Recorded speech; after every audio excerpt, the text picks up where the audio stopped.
En live. Salut. Salut à toi. Bienvenue au Café des Libertés. Ouais. Alors comment ça se passe? C'est 2-3 jours avec Merlin là, Nice Bah franchement, c'est vraiment formidable. Et puis j'ai l'impression d'avoir rencontré mon frère jumeau, donc ça me va bien. On est sur les mêmes lignes de conduite, on essaye tous de faire du concret. Merlin, il m'a fait découvrir tout ce que vous aviez monté un petit peu tous ensemble. Il a vraiment une force d'aller au bout des choses. Ça, tu l'as en toi ou tu ne l'as pas. Quand on voit tout ce partage, toute cette entraide qui a lieu ici, en fait, j'aimerais voir des cafés de la liberté comme vous avez monté ici partout en France, parce que je crois qu'on en a vraiment besoin, surtout en ce moment, avec les taxations qui n'arrêtent pas d'augmenter, plus tout le reste. On va parler un petit peu après du pass et de tout ce qui s'ensuit. Mais j'ai vraiment rencontré vraiment une belle personne, très très belle personne. On a un peu usé parce qu'on n'a pas beaucoup dormi depuis 4 jours. On enchaîne. Je crois que d'ailleurs même tristement, il y a des gens qui se rendent pas vraiment compte, mais l'investissement personnel, il est énorme à travers tout ça. Et je le vois, il court partout. Puis quand il court pas, il est au téléphone. Et puis quand il est pas au téléphone, il fait des programmations sur des choses à venir. Et non, bravo, un grand bravo, sincèrement. On est motivé par la conviction de faire des actes justes. Et en fait, on est dans une société qui manque cruellement de justice. Et là, aujourd'hui, c'en est la preuve avec la décision du tribunal, encore une fois. Je rappelle qu'on est bénévole. C'est un vrai métier, ça nous demande une mobilisation constante et être stratégique, tout ça. Vraiment, on essaie de développer tout ça derrière et sans être payé parce qu'on le fait par conviction. Et derrière ça, on a ceux qui nous traînent devant les tribunaux, qui nous demandent de les payer, mais les payer pourquoi en fait? Parce que là on va avoir le retour du pass vaccinal. On en parlait tout à l'heure avec l'annonce d'Estrosi ce matin.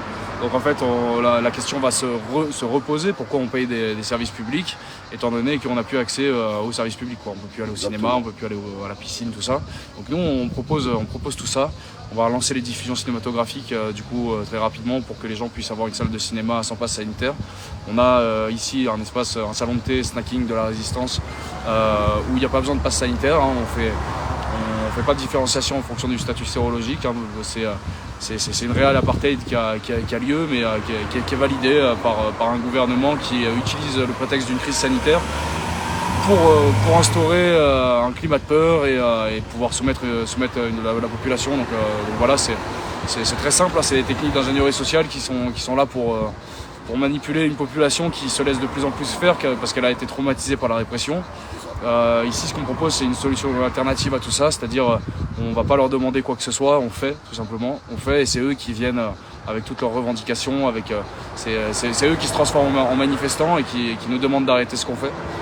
Donc voilà, ça change totalement les rapports de force. On va continuer, ça nous encourage. Plus si on s'est lancé dans la lutte, c'est parce qu'on a fait face à des situations d'injustice. Et le fait qu'il multiplie ces situations d'injustice, notamment avec la décision du tribunal ce matin, ça nous donne de plus en plus de motivation à continuer et ça nous montre qu'on est sur le droit chemin. Là, pour les faits pour lesquels j'ai été jugé, on en est à plus de 150 désobéissances civiles, mais ils ont pris une toute petite partie, ils m'ont jugé là-dessus, sur le début du Café des Libertés, donc pour 12 rassemblements, 16 non-port du masque. Et en fait, si vraiment j'avais été jugé coupable, la peine elle aurait dû être bien plus grande, ça aurait été du sursis ou quelque chose comme ça, mais ils n'ont pas voulu non plus faire trop de vagues, donc ils m'ont mis là, ça y est, j'ai eu l'avocat et le résultat, 500 € d'amende pour le rassemblement, 150 € d'amende pour les non-ports du masque. Donc c'est vraiment histoire de barrer la jurisprudence qui aurait pu être faite si j'avais été relaxé, comme j'ai été relaxé, mais suite à l'appel, je suis condamné, jugé coupable. Donc voilà, j'espère que vous suivez un petit peu ce qu'on fait, j'imagine, puisque c'est sur la page du Café des Libertés, mais tout ce qu'on fait c'est pour le bien commun. On n'est pas une association, on fait pas partie du système, mais on fait des actions d'utilité publique pour les gens qui sont nécessaires, parce que ces gens-là ils sont vraiment poussés dans une précarité qui font qu'ils galèrent à mettre dans leur assiette. Et c'est pas seulement des gens qui devraient aller travailler ou quoi, comme on peut l'entendre. On a parmi nous des gens qui nous rejoignent et qui viennent nous solliciter parce qu'ils sont poussés dans la précarité, alors que c'est des soignants qui n'ont pas voulu céder au chantage. C'est des pompiers qui ont fait pareil. On a des instits qui refusent la maltraitance qui est opérée sur les enfants dans les écoles avec l'obligation du port du masque. Cette obligation vaccinale qui approche, en fait on est en train d'être propulsé dans un changement de civilisation, dans une époque inhumaine et c'est hyper important de se serrer les coudes et de se rappeler que si on s'unit c'est pour des questions de fond, c'est pour rester connecté à notre humanité et il est plus que nécessaire et plus que l'heure que les gens s'insurgent et descendent dans la rue pour faire entendre la voix d'un peuple qui a envie de rester souverain et non pas soumis à des lobbies qui ont des intérêts à nous faire subir ce qu'ils nous font subir. C'est clair. C'est bien résumé. C'est bien résumé, il n'y a plus grand chose à dire autour de tout ça, mis à part que j'entends beaucoup de personnes qui disent ouais mais laissez-nous un peu les vacances pour pouvoir se reposer un petit peu et on verra à la rentrée, mais à la rentrée il sera beaucoup trop tard. Tristement, donc on apprend qu'ils veulent remettre le pass sanitaire aux environs du 1er août.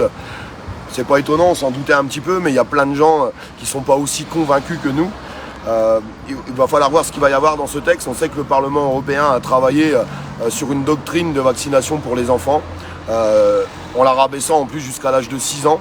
Je pense qu'il faut combattre tout ça. J'espère que tous les parents et les grands-parents seront là au moins pour défendre leurs enfants et essayer de garder l'autorité parentale.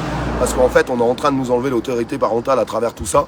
Il y a une grosse action qui est en train de se mettre en route et ça faisait longtemps que j'avais pas vu ça parce que c'est en train d'être vraiment relayé partout, parce qu'on sent qu'il y a un vrai besoin. Une grande action qui est là le 12 juillet. Alors le 12 juillet, c'est très symbolique parce qu'il faut se rappeler que l'année dernière, le 12 juillet, le gouvernement avait annoncé toutes ces mesures liberticides. Donc le 12 juillet, il y a un mouvement de grève nationale qui se lance avec beaucoup de questions. Les gens se disent mais pourquoi le 12 juillet ? Pourquoi pas le 13, pourquoi pas le 20 ? Bon, parce qu'il faut bien déposer une date à travers tout ça. On essaye d'expliquer à tout le monde que le gouvernement aujourd'hui nous tient à travers l'argent qu'on n'a plus. On voit toutes ces taxations qui continuent d'augmenter. On va peut-être pas attendre que le gasoil soit à 4 € et de payer un beefsteak haché 10 €. Enfin, je pense qu'il serait peut-être temps de réagir. Donc nous allons toucher le gouvernement à travers l'économie. Parce que si vous leur coupez l'économie, je pense que ils passeront à table, ils seront obligés de passer à table et au moins dans l'opinion publique, on pourra dire on a été en discussion pour le bien commun. Nous on lâchera rien, on ira jusqu'au bout, on va garder nos doctrines et nos doctrines en fait ils sont simples. On veut juste que les gens puissent vivre correctement, qu'ils soient libres et qu'on leur impose rien. Je pense que c'est quand même pas compliqué d'arriver à faire ça. On est en 2022 en France, dans soi-disant le pays des droits de l'homme et de la liberté d'expression. Je crois qu'on est en train de perdre toutes nos valeurs. Nos anciens ont réussi. Bien des années en arrière, en faisant la grève, en bloquant, ils y sont arrivés. Il serait peut-être temps de prendre le même chemin qu'eux et il manque qu'une seule chose aujourd'hui aux citoyens, c'est une victoire. Allons la chercher ensemble, tout simplement.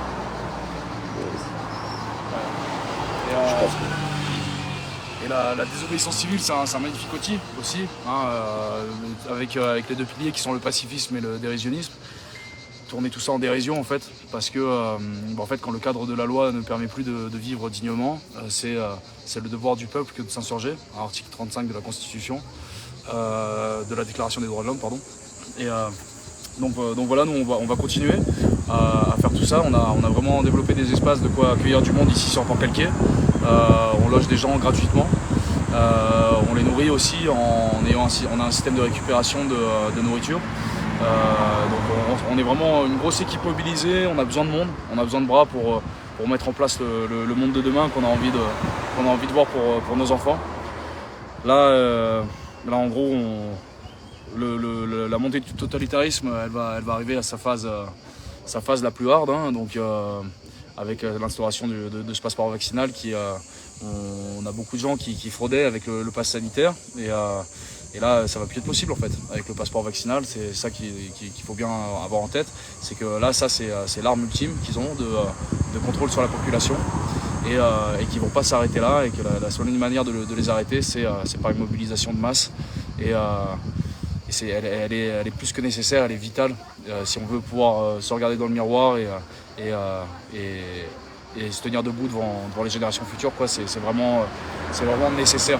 Là maintenant, bon après on va dire que je suis radical, mais ceux qui ne sont pas convaincus, c'est des convaincus là. Donc il faut se mobiliser. C'est vrai. Tu voulais placer de coïncidence Coïncidence ? Je ne crois pas. Merci les gars, en tout cas merci pour ce que vous faites. Voilà. Et puis, merci à toi. Merci les commentaires m'ont dit que Olive a l'air plus détendu avec Merlin. Là. Ouais. T'as trouvé plus détendu là. Alors en fait, c'est la piscine. je vais être super honnête, je suis surtout... alors premièrement fatigué et inquiet. Je suis vraiment inquiet parce que, comme le disait à l'instant Merlin, et je pense que tous les gens qui nous regardent sur la page, et d'ailleurs je les remercie parce que tous les gens qui nous regardent, ils font aussi un énorme boulot au quotidien et il faut savoir les remercier, que ça soit à travers du soutien, mais tout ce qui monte au quotidien ou toutes les paroles en fait qu'ils peuvent porter pour essayer de convaincre un petit peu les gens. Mais ouais, je suis inquiet parce qu'on n'est pas encore assez de convaincus et j'espère que ça va se déclencher, j'espère que ça va se mettre en route. Il le disait, hein, Merlin, il a tout résumé, hein. Il y a une telle violence d'État que les gens ont peur. Et je comprends vraiment qu'ils aient peur. Mais on va être obligé de bouger parce que si on ne bouge pas, on va avoir peur, mais en plus on va mourir chez nous. Le problème, il est vraiment là. Et j'espère qu'il y aura vraiment cette cohésion et qu'on va casser un peu ces clivages des réseaux sociaux parce que le terrain et les réseaux, c'est deux choses différentes. Moi, partout où je peux me déplacer, il y a beaucoup d'amour, beaucoup d'entraide. Et ça n'a rien à voir avec les tordus du clavier, parce que vous avez toujours des tordus du clavier, qu'on ne verra jamais d'ailleurs dans la rue, mais qui sont là pour discréditer un petit peu tout ce qu'on est en train de faire. Il y a d'ailleurs des cellules du gouvernement qui ont été créées exactement pour ça, pour casser la mobilisation, pour casser l'espoir, envoyer des messages négatifs. Sincèrement, mettez du positif parce que les gens en ont besoin. Et plus il y aura de positif, plus il y aura de monde, j'en suis absolument certain.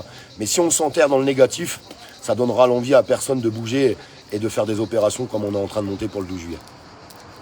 Carrément. Tous unis le 12 juillet, ça va envoyer du pâté. Ah ouais, ça va. Merci les gars. Merci à toi.